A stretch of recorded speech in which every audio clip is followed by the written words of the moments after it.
Nós abrimos esse bloco falando sobre a crescente urbanização das cidades e os altos níveis de desigualdades socioeconômicas. Tudo isso tem levado a uma crise habitacional que afeta milhares de pessoas em todo o país. Segundo um levantamento realizado pelo Laboratório de Pesquisa da Faculdade de Arquitetura e Urbanismo da USP, mais de 230 mil famílias estão ameaçadas de despejo só aqui na região metropolitana de São Paulo.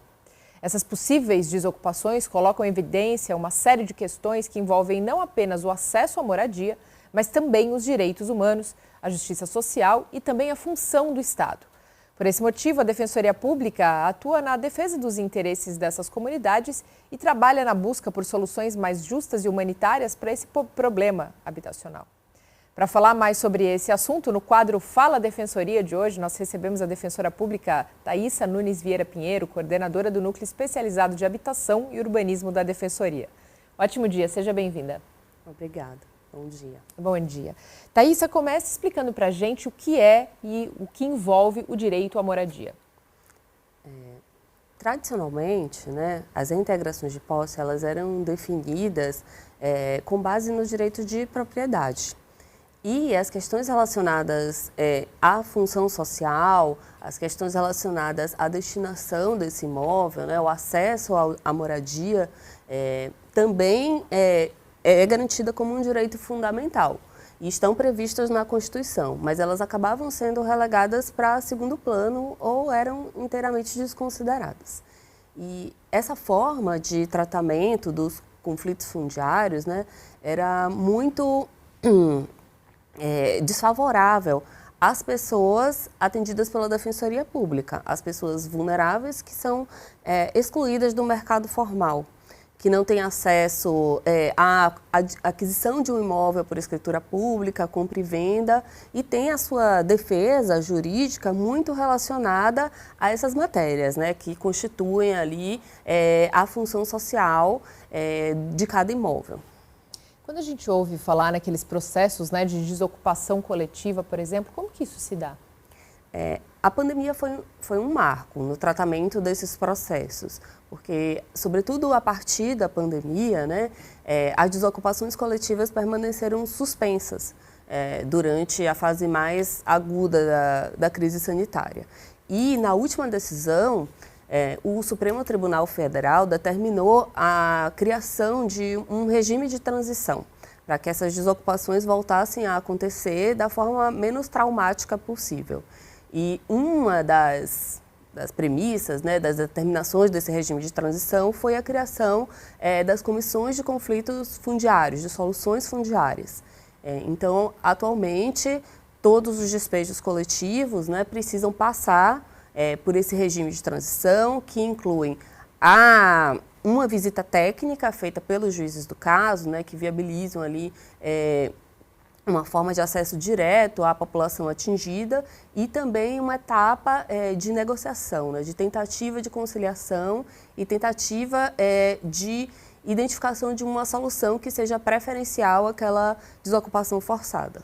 Agora, nesse caso, quais são os principais desafios por essa comunidade que está sendo despejada, por exemplo?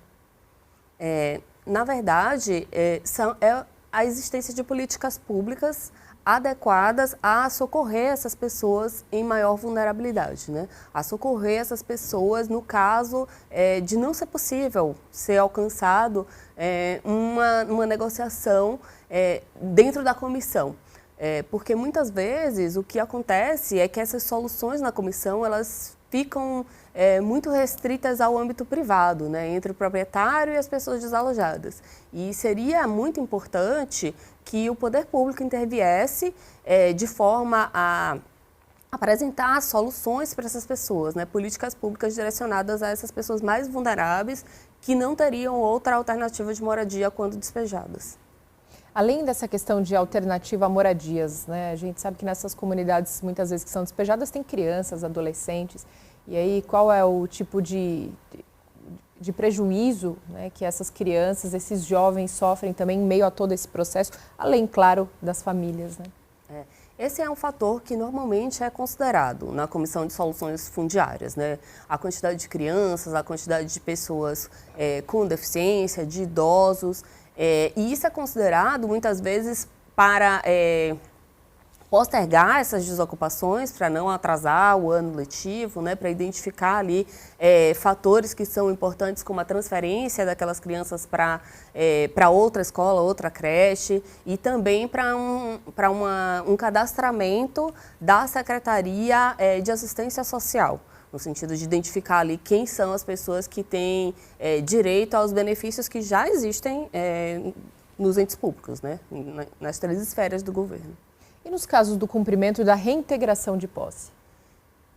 Nos casos de cumprimento, a ideia é que essa desocupação ela também seja construída na Comissão de Conflitos Fundiários, né? Que ela seja determinada pelo juiz, que exista uma programação para aquele dia ali do cumprimento, né? Para que ele aconteça de forma sem violar os direitos fundamentais das pessoas envolvidas, né? Sem atos de violência, atos de intimidações à população e também que seja, pelo menos, oferecida uma alternativa para que aquelas pessoas possam se direcionar por ocasião do cumprimento.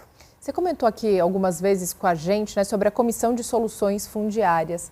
Eu vou pedir para você explicar um pouquinho melhor para a gente o que é essa comissão, como ela atua, qual é o trabalho dela e papel dela em toda essa questão habitacional que a gente vem conversando.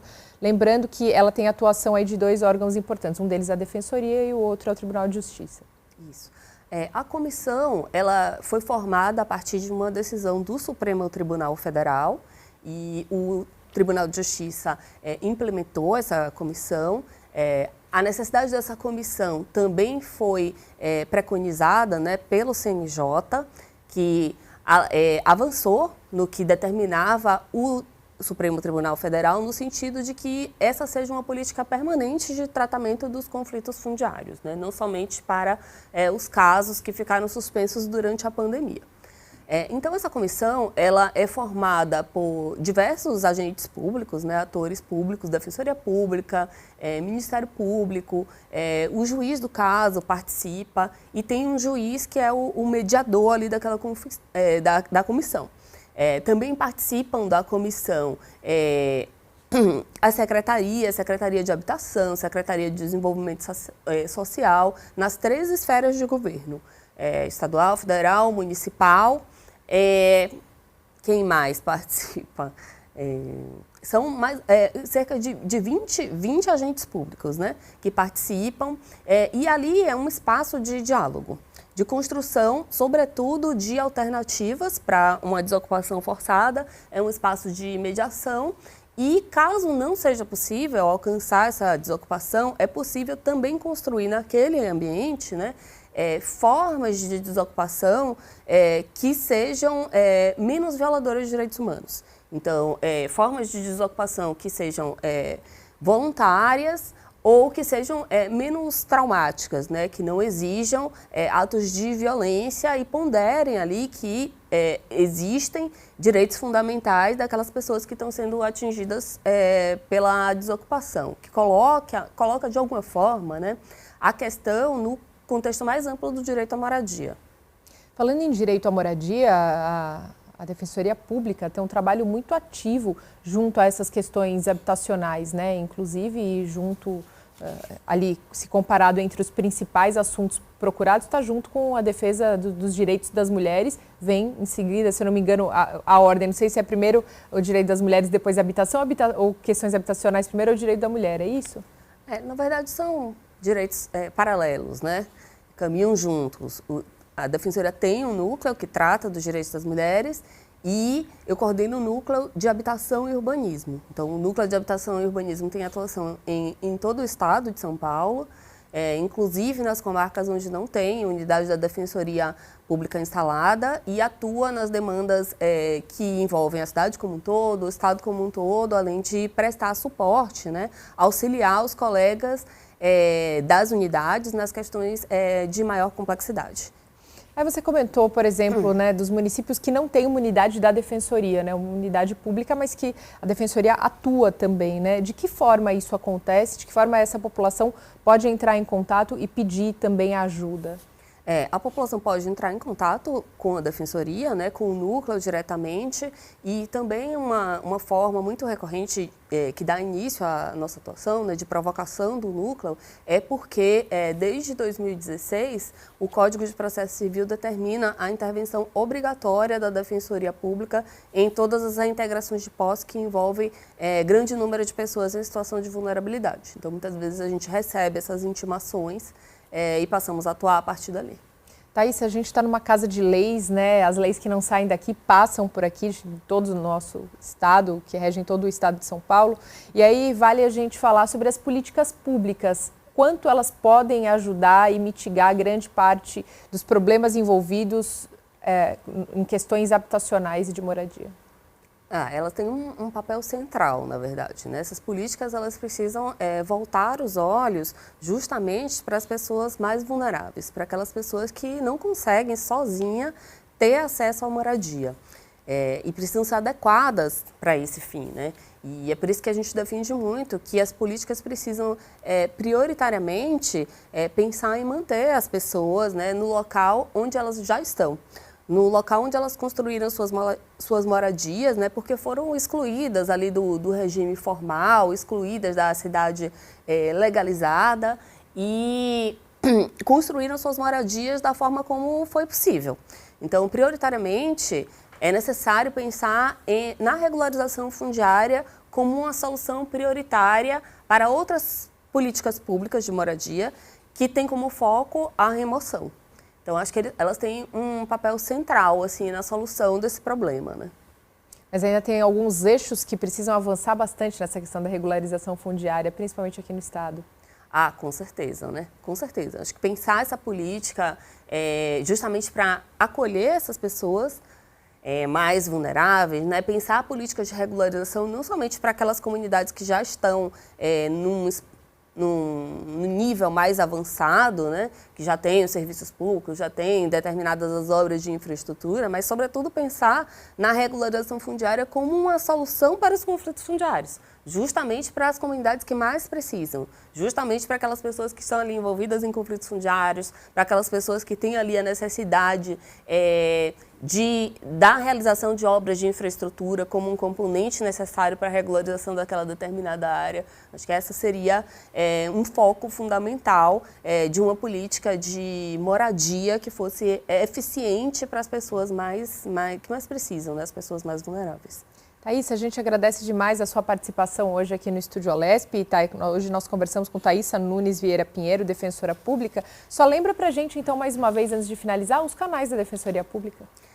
A Defensoria pode ser acessada através do 0800 773 4340 e o Núcleo de Habitação também pode ser acessado através do e-mail, né? núcleo.hu@defensoria.sp.def.br. Eu que agradeço a oportunidade. Obrigada, Thaíssa.